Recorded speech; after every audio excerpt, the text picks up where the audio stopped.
Fantastic. Thank you very much, Tori. Good morning, everybody. Lovely to see so many people have joined us here this morning to have a little listen to what we've got to say about sport here at Abbey College Manchester and achieving success with sport and academic studies. So if I start off, I will talk a little bit about Abbey College Manchester, and then I'll pass over to, and I'll talk a little bit about the basketball programme, pass over to Mick, who will then talk through the football programme and the IFP sports. I don't see, there we go. So why Abbey College Manchester? We're a small college. We're based right in the centre of Manchester. We have roughly 215, 220 students here with us. And, you know, we like to think of ourselves as a big family. We know everybody individually, everybody knows us, and it's really great because we can support the students. We have students, we have lots of UK domestic students, so we have about 40% domestic students, and the other 60% come from 45 or so different nationalities. Small classes, our maximum class size is 12, and our average class size is roughly 8 or 9, depending on the level and depending on the subject. So again, lots of individual support available, and students can access their teachers pretty much any time. And you know, that's both in the classroom during the lesson, after college, after classes. There's always support available, which is really important, especially for international students who might be several thousand miles away from home and who might be away from home for the first time. Well, there we go. So 45 nationalities currently, and I think we've got a few more nationalities signed up to come and join us in September. So we might be looking towards 50, which would be absolutely fantastic. So in terms of the academics, then we were really pleased with last summer's results. 60% of A-level students got A star or A, 97% A star to C, and 100% pass rate. Now we're hoping that this summer's results are going to match that, if not slightly better it. In some areas, we're really hopeful that we're going to get some cracking results. The International Foundation Programme, which I'll talk more about in a little while, the average percentage there was 70%, and the GCSEs it's 49%, 97, 91%, 94, and again 100% pass rate. And again, we're hoping for pretty similar, if not better, results this summer. And again, because the students are in the small classes, the progress that they make when they're with us is excellent. So there's various different courses that students can do with us here at Abbey College Manchester, depending on their age, depending on their interests, depending on their ability. So we're a college for students from 14 to 19. So that means we start in year 10 in kind of UK terms. And here with us, students can study GCSEs. We also do like a pre-sessional kind of preparation for GCSE. They can do A-levels, or they can do the International Foundation Programme. And again, a lot of that will depend on, as I said before, on interests, on where they've been, what they've done before, and also level of English. You know, in a traditional school here in the UK, if you're 14, 15, you're in year 10. If you're 15, 16, you're in year 11, 16, 17, year 12. Here, you know, students haven't necessarily taken that same pathway. They may have had some time out playing sports, practicing sports. They may have had some time out learning English. They may have had time out for other reasons. And, you know, we've seen lockdown, a lot of people struggled during lockdown. So, you know, students of all different ages are in all different year groups, and it's cool. It really doesn't matter. Okay, the only thing that matters is the academic outcomes, pastoral outcomes, sporting outcomes for you as an individual. Okay, and again, you know, with the bespoke programs, with the small classes, we can certainly help with that. We have a very strong EAL department, so English as an additional language department, and all students who need EAL support get timetabled EAL lessons on their timetable. And again, some of it can be as little as 1-to-1. I think in the EAL department, your average class size is probably somewhere around 5 or 6. So we're not a selective school, so we don't have a test for entry. However, what we do have is a test on entry.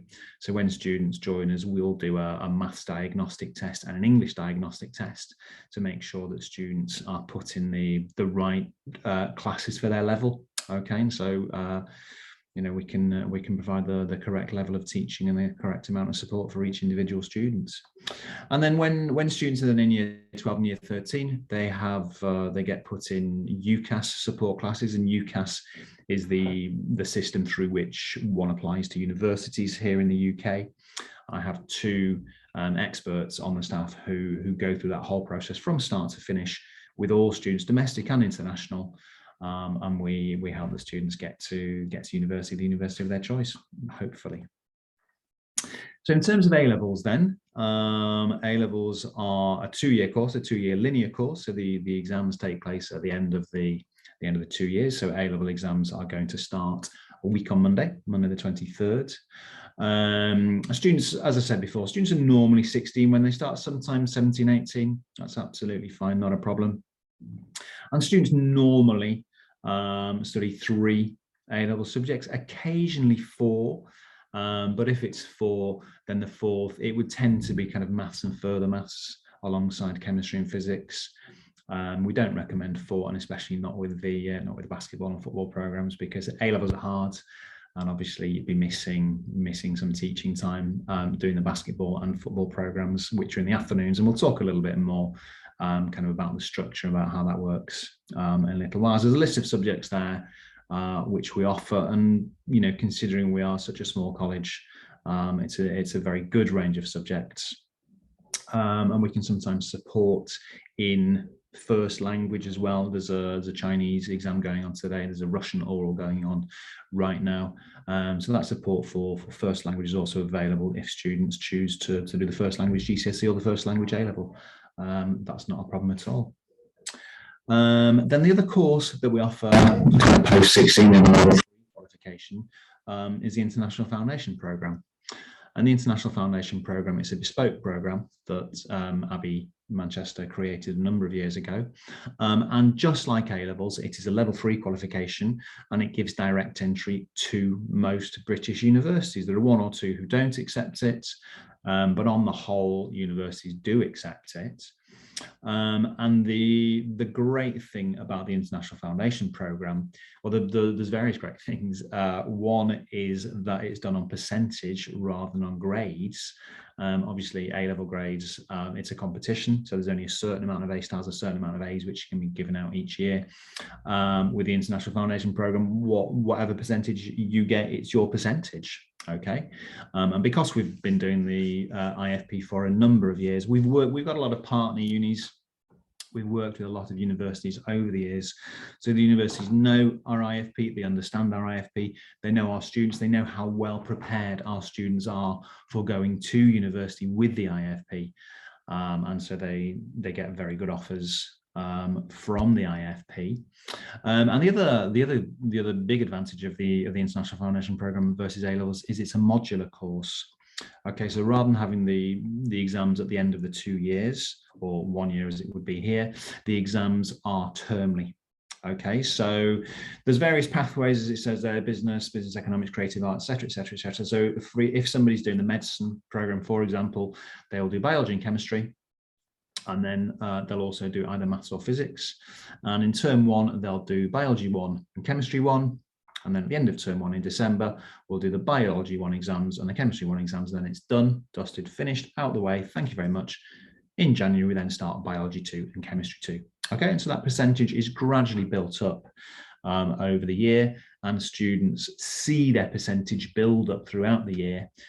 And it gives them a really good idea of where they're up to, of what their progress is like, and also any areas they need to work on. In the summer, when we have the Unit 3 exams, students can also resit up to 2 units.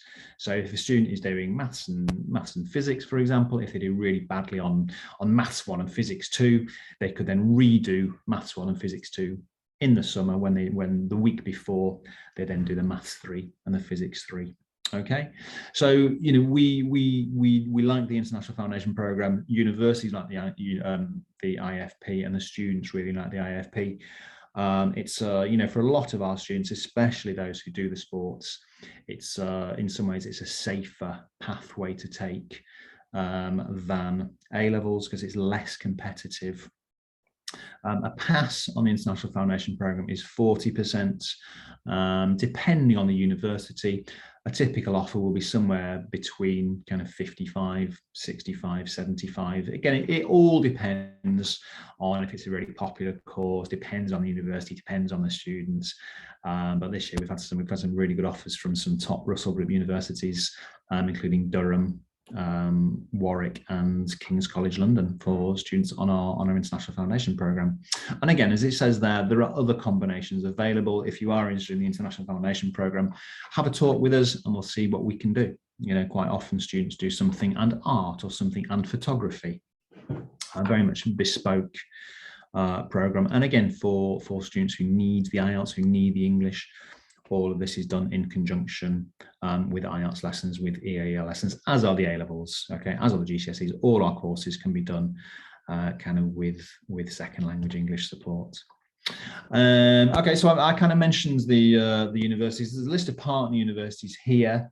We don't have kind of guaranteed progression for any of the courses. However, there are certain universities who will accept the students without the need for interview, which is great. And again, because we've worked with them a lot of the universities come and regularly give presentations to our students. Sometimes it's medical presentations, biomed presentations, business presentations, whatever, we ask them to our partner universities to do. They love coming to visit us and meeting the students. So there's a very good list of universities there to whom we have sent students over the last few years. And again, if you've got a university in mind, that's absolutely fine. We can have a chat with them. We can talk to them about you. We can talk to them about the IFP. And quite often, the universities are very happy to have a look at it and to consider it. So in terms of the college facilities, we are, as I said before, we are right in the centre of Manchester. We're in one building, and the building is a little bit like a TARDIS for those of you who know Doctor Who. It's far bigger on the inside than it looks from the outside. We're spread over 7 floors. It's got a learning centre downstairs, then the admin offices here on the first floor, and then classrooms up on from the first to the 5th floor, including science labs on the 5th floor, computer suites, art and photography suites, and these are some of the larger classrooms here. As I said, the maximum class size is 12, so most of the classrooms are very small. Okay, and it means you can get that individual support. It means you're going to ask your teachers when you don't understand something. It means the teachers can see straight away if you don't understand something, if you've got any problems, if you've got any questions. Okay. I think I'm going to hand over to Mick. No, I'm going to talk about basketball first. So we've got 2 different academic studies with sports courses currently up and running, and they are the football course and the basketball course. Okay, and so just like the academic courses, these are for students age 14 or over, and the way it works is the students do lessons here in the college building in the mornings, and then they go and do either football or basketball training in the afternoons. The students can do 5 days a week.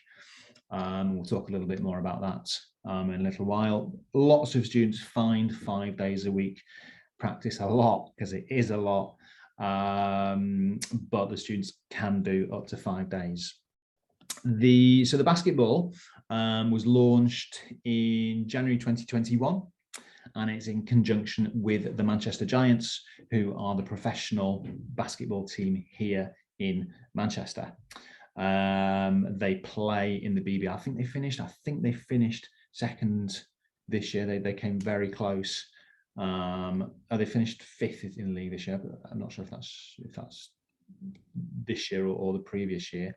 And we took a group of students down to watch a match one Friday evening a little while ago, and it was lots of the students who do the basketball course, and then lots of the students from Clydesdale House, which is our boarding house, and we had a fantastic night. We had a really good night. The Manchester Giants beat Cheshire Phoenix, and what is really good as well is, unlike when you go to a football match, at the end of the basketball match, we got a chance to go and talk to all the players.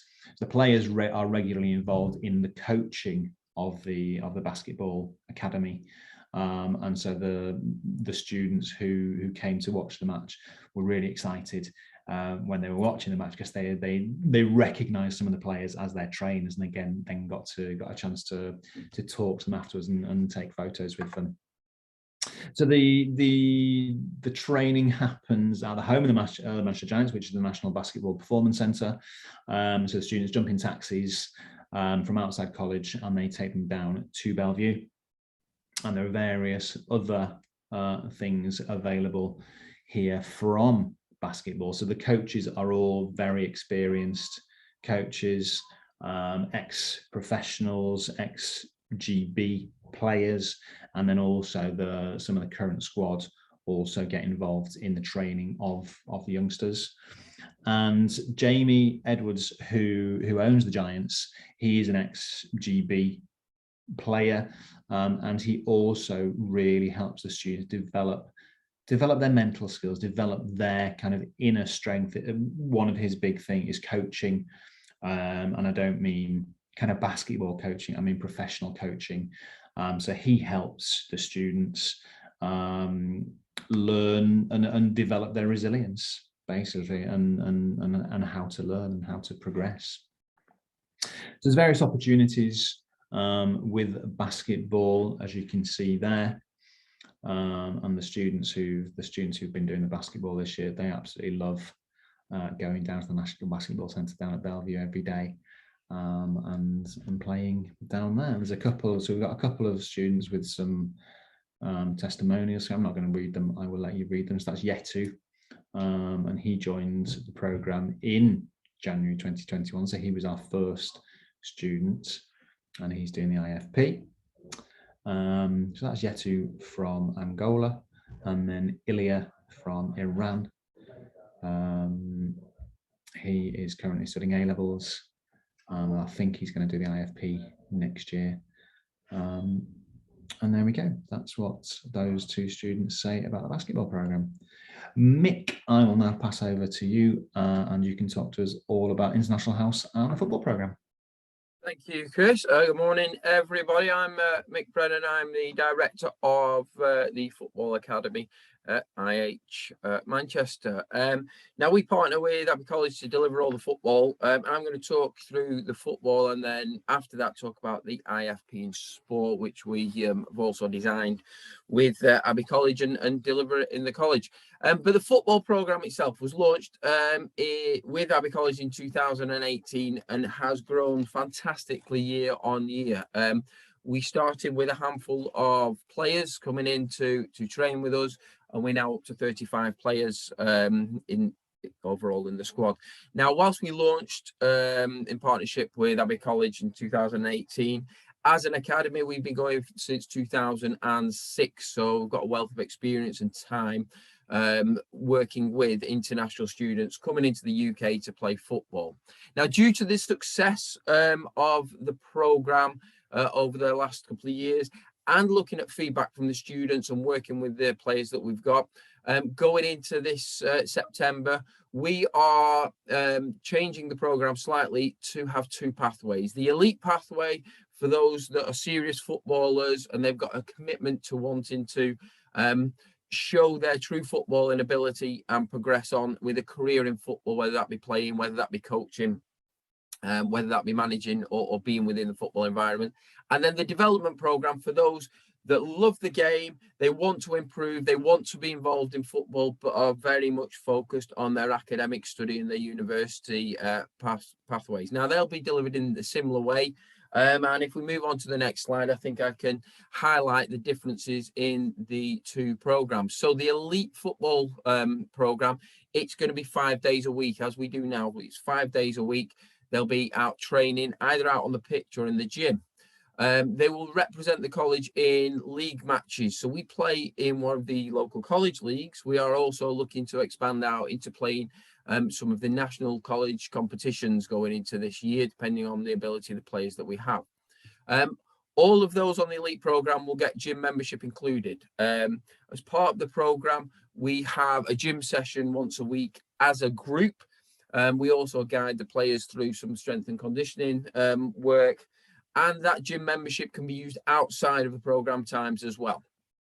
Those on the elite program will get access to the VO video, so they can see the games. They'll have some one-on-one development sessions with the coaches to help them progress them through. The VO camera is technology where we can film the games, we can film training, and it follows the game. And the players can have access to that to clip their own highlights, and we can use that for some player analysis. So the elite team will have that. They'll also have, which isn't on here, they'll have the player pods. The player pods are the pods that go on the back, and they track the distance players have moved, the amount of running that they've done. So it gives us some statistics on each player. Those players on the elite will get assistance with player progression and support and advice. I often work with players on their player CV and their next steps. And we'll come on to courses available in a moment. Those on the development course will get exactly the same type of coaching, the same coaches out there, the same level of coaching, but that'll just be 3 afternoons a week. They will be eligible to represent the college in some of the games. However, those on the elite will get the priority in fixtures, but depending on abilities, they'll be able to represent the college in league games and friendly games. They won't get the gym membership, but will have the opportunity at an additional cost to be able to join the gym, the same gym that all the others join, and they get terminal reports and feedback from the coaches. And now when we're looking at the courses available, as Chris said earlier, with the commitment of the football linked in with the academic side of things, it can depend on your commitment of football to what course you can attend because of the hours required. So if you're on the elite, there's the 1 or 2 year IFP in sport, or you can look at the business, the engineering, and the science IFP, or the 2 year or the 18-month GCSE, because that will lend itself to the elite program. When we look at the development course, there's more time for the academics, so you can do the 1 year, 18-month, or 2 year IFP in sport, the business, the engineering, and the science. You can do A levels, or you can do the GCSEs as you go through there. So that's the differences in the 2 courses or the 2 strands of the programs as we're moving forward. If we move on to the next slide. Chris is there to move on to the next slide. Chris is in control of the slides. There we go. Okay, so the Football Academy. And this goes across both of the strands. It's professional coaching by UEFA qualified coaches. Our coaches are all UEFA B or above, and they're highly experienced coaches that have been part of the game for a long time. Our head coach, David Raven, he is an A licensed coach, but he's an ex-professional, played with Liverpool, has got a Champions League winners medal with Liverpool, and he's currently also the assistant manager at a non-league club. So a wealth of knowledge of our coaching. We also do strength and conditioning and fitness coaching for all the players. As we go through the program, the players get a football evaluation and progress report as they go through. We have the competitive match play. As mentioned, we play in a local league. We are also looking at a national league, national competition that we can play in. All of the staff within the Football Academy are there to assist and advise with progressions within football, whatever that may be. And with regards to football opportunities, we have a number of guest speakers. We have a number of partners that will come in and look at the players. They will look at the group that we have to offer different opportunities progressing forward. And that might be through scouts, that might be through universities, that might be through the US scholarship route. All the players will get kit and whatever program they're on. And you'll see some of the pictures, or you may have seen some of the videos, them in the red kit, very distinctive kit. And part of the discipline of the program is that they always represent the college wearing that kit. We have a player-centered approach to what we do. We love to win games, okay? So like any player, like any young team, we love to win games. It's great. It's great for morale. It's great for progression. However, whether we win or lose, we're always looking at the player and their individual development. And the aim of the program is, if you are a player, you've got a son, a daughter, or a client, or you are the player that's coming on, from the time when you join us to the time when you're leaving is that journey from start to finish of your development and your progression within the game. If we move on to the next slide. So the coaching side of things, all coaching takes place on a 4G AstroTurf at 10 Acres Lane. That is about 5 or 10 minutes away from the city centre. So we have a team bus that will pick up from the city centre and take all the players up there and then return to the city centre. Because we train on 4G, the training is always on. So through the winter, we will train. If it's raining, we will train. If it's snowing, we will train, okay? Unless for any reason the surface is too slippy and dangerous, we will train. We've only ever had, over the time that we've been in partnership with Abbey College, one session that's been called off due to excessive snow. So you will train in the wonderful British weather, whatever the weather is. But that is the beauty of having the 4G pitch, that we can always train. We are focused on developing the potential and the full potential of every individual player, whatever that may be. As we're saying, whether you are a player that can push on to play for your country, or whether you are a player that can go and play a semi-professional league or local leagues, we're aiming at pushing you on to reach your full potential, whatever that may be.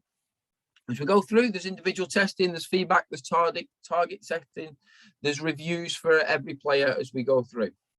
Now we have lots of guest coaches or guest sessions of people coming in. We have the International Professional Scouting Organisation come in. They do some reports on the players, but they also deliver their thoughts on player progression and what our team are like. So not too many weeks ago, Colin from Ipso came in. He'd watched one of our games. He gave a report on every single player, and then he did a classroom session, giving his feedback from a professional scout's opinion of what he thought of our team. So we have high profile and experienced players, past players, current players that come in. Darren Fletcher, we've had Peter Schmeichel come in and do a session. We've got Danny Graham, ex-Blackburn Rovers and ex-Sunderland professional player, on today with the players doing a Q&A. So we've got that experience of guest sessions. And as we say, we play local academies, we play private academies, and we play the local college teams as we go through the season. So opportunities and progressing on. So we have a player panel that is held twice a year. I mentioned earlier on that we encourage all the players to assist them to do their player CV.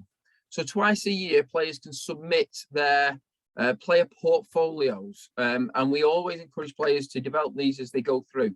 So that will be highlights from the VO, that will be the player CV, that will be references from coaches here and in the past, and they can submit their player portfolio and they can demonstrate on the program how their character, their attitude, and as we go through, twice a year we will do a player panel where we can try and engage players that impress in that player panel for opportunities in Spain or Portugal, possibly the UK, depending on the visa status, and around Europe.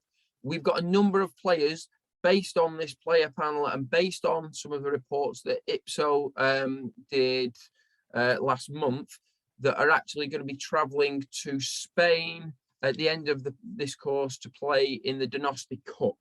So they've been invited, some of them to play with a college team, a representative college team that one of our contacts is putting together to play in the Donosti Cup. And two of the boys have been asked to play with Ontario, I think it is, who were looking for extra players to go with them. So a great opportunity for them to go and play in an international tournament. We are looking at the end of next academic year, if you will join us, to take our own team to potentially the Donosti Cup as well. We give guidance in higher education and football related or sports related careers. And we also give honest feedback to all the players. Okay, we manage the expectations of the players. It would be wrong of us to tell all the players, yes, you're going to be a world famous footballer if they're not quite there. We like to give honest and direct feedback to all the players. We also have a route into the US scholarship program by one of our partners, Soccer Assist, and we've got a number of players that have gone on to do fantastically well and get great scholarships in the US. We can move on. There we go. So academic progression. So we've talked a little bit there about the football side of things, academic progression. We've had a number over the last few years that have gone on to universities. There's a list there that I can let you read. And from a footballing point of view, we've got a number of players that have gone on trials with clubs here in the UK and overseas. We've got Julian, who went and signed for an Italian club recently.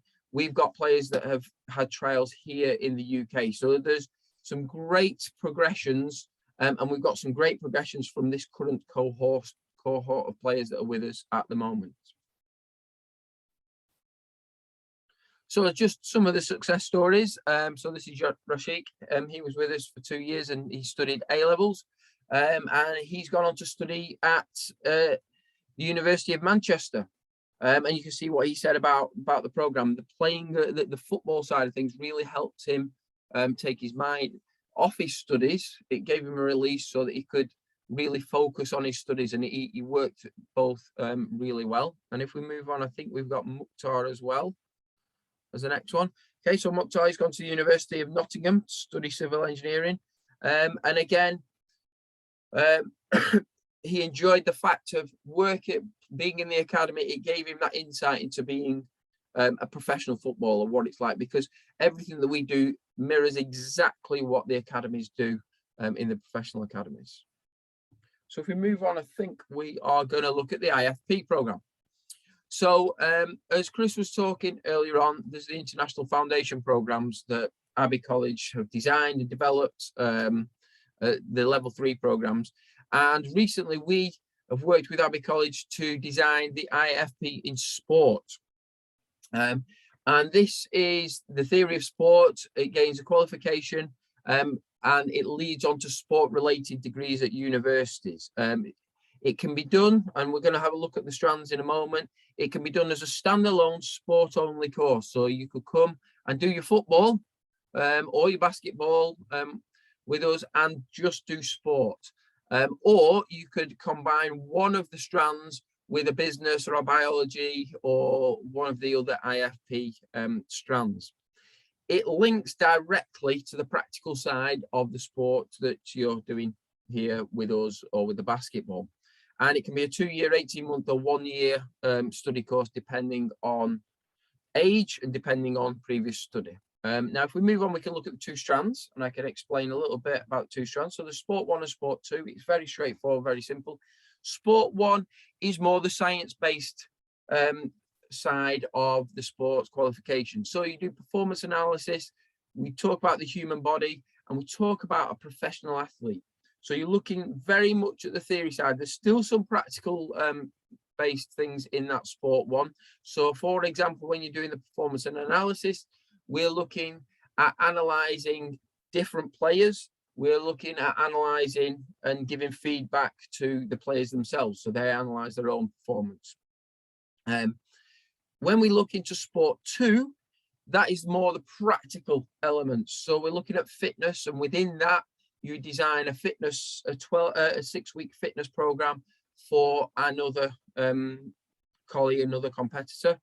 There is the practical sports leadership. So the practical sports leadership module talks about coaching, talks about the ethics of coaching, talks about the rules of the game, and leads students up to being able to plan and deliver and evaluate a full coaching session. And that's where some of the students are up to at the moment. Within the next few weeks, they have been working with each other, but they're going to be working to deliver to their peers a coaching session.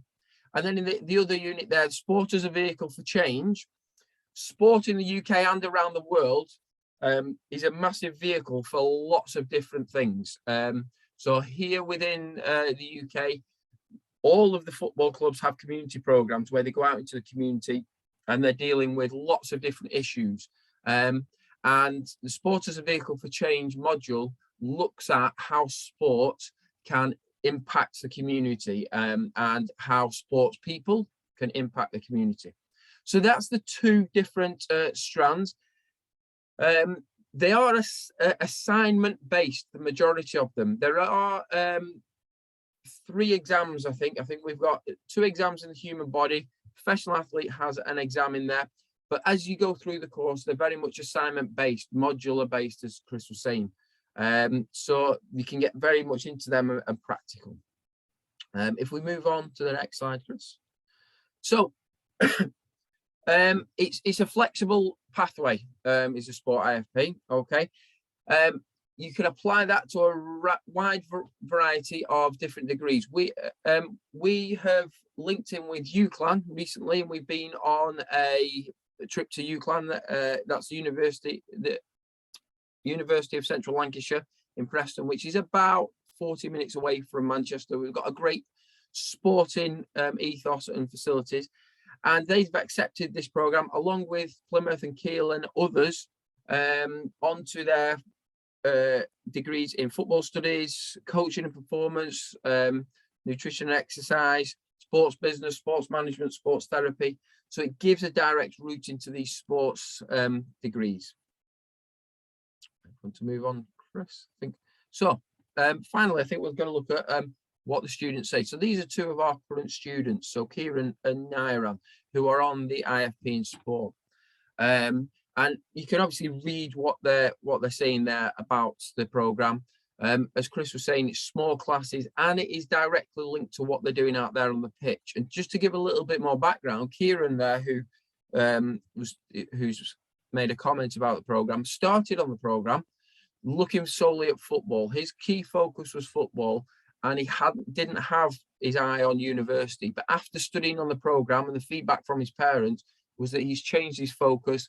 He's looking now at going to university and has actually got an offer from Hartpury University to go and study there along with football.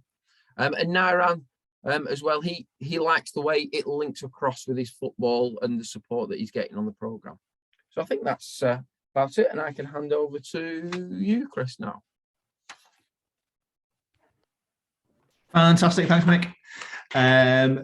So as I'm sure you've seen, it's a fantastic course, and it niches in really well with the support the students get here in college. We're really pleased that it has taken off so well, and that we do have 35 students on the course this year.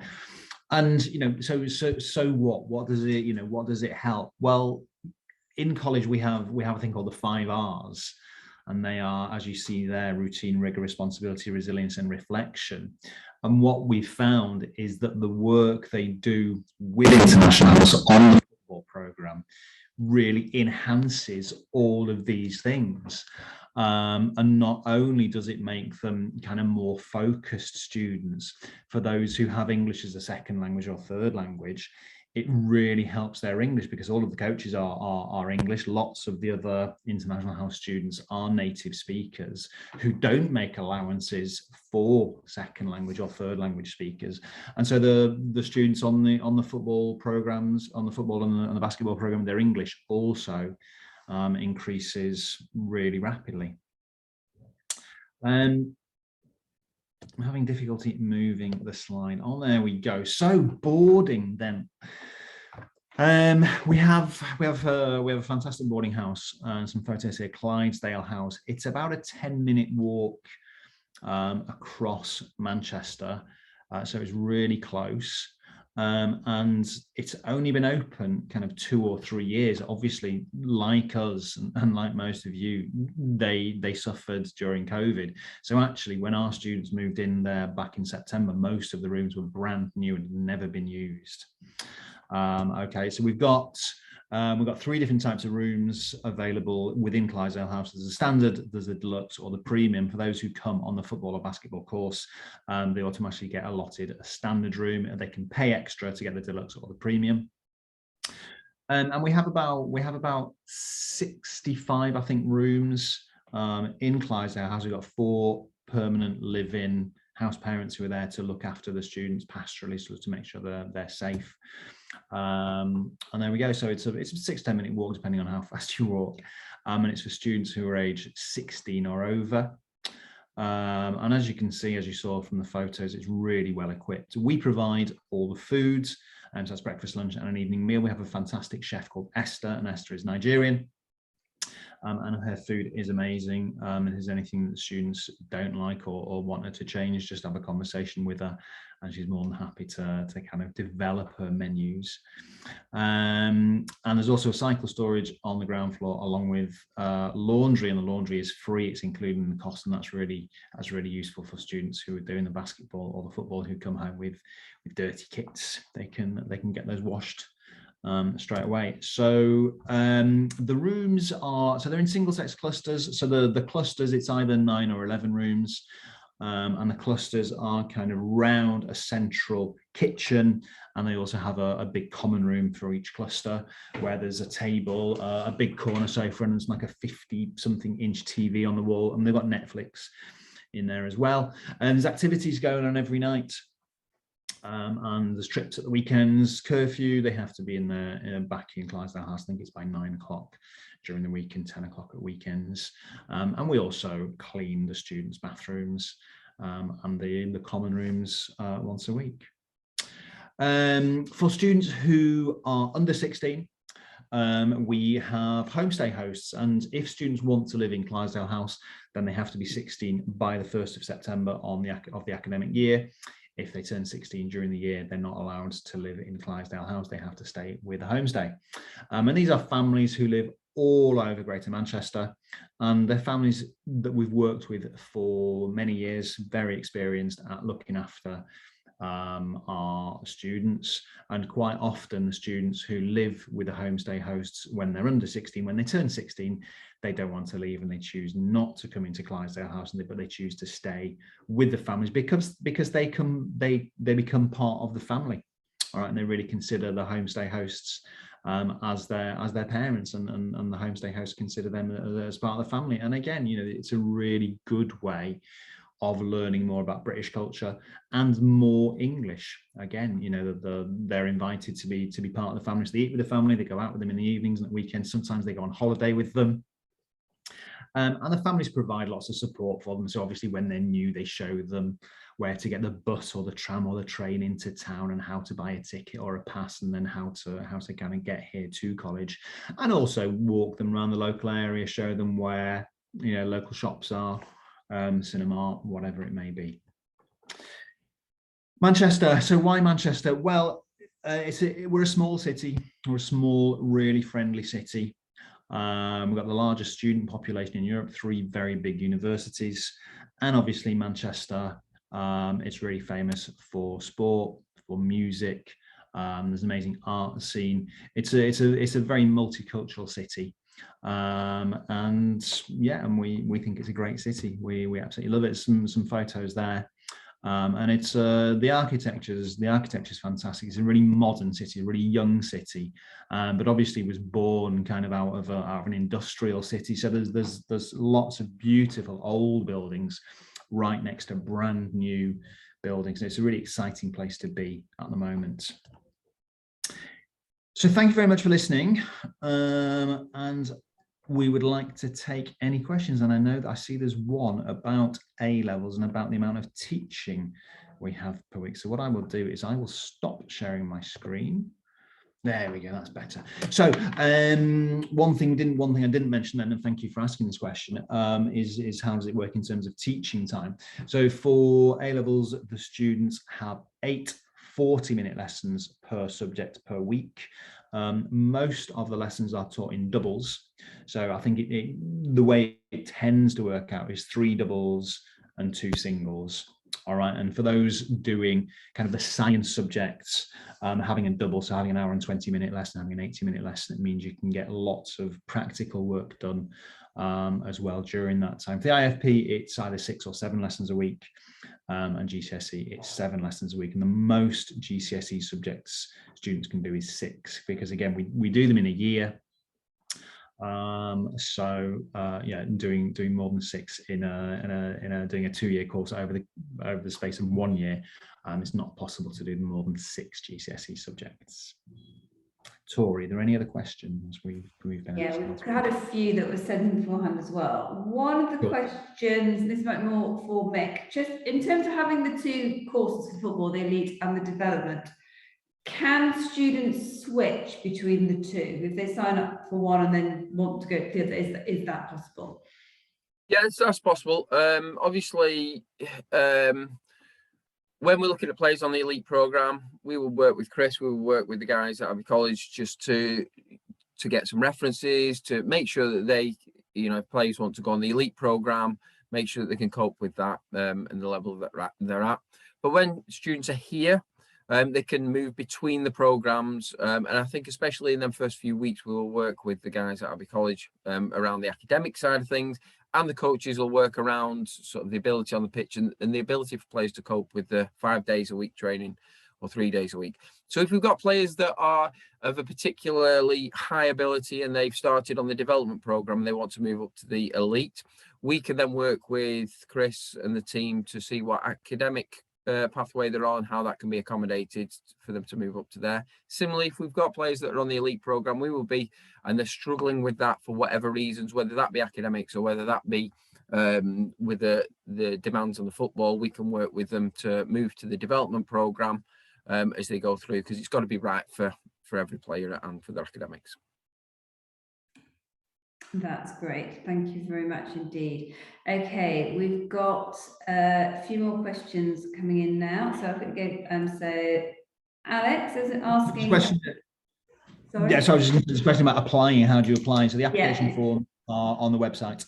Yeah. Okay, so have a look on the website, fill out the application forms, get them sent in. We'll then do an interview, and the interview will either be with me or one of my colleagues, so either Ian or Mark. And then you get a decision pretty much straight away. And again, if it is the elite football program you want to be on, we will also need a reference from your current coach or your current team.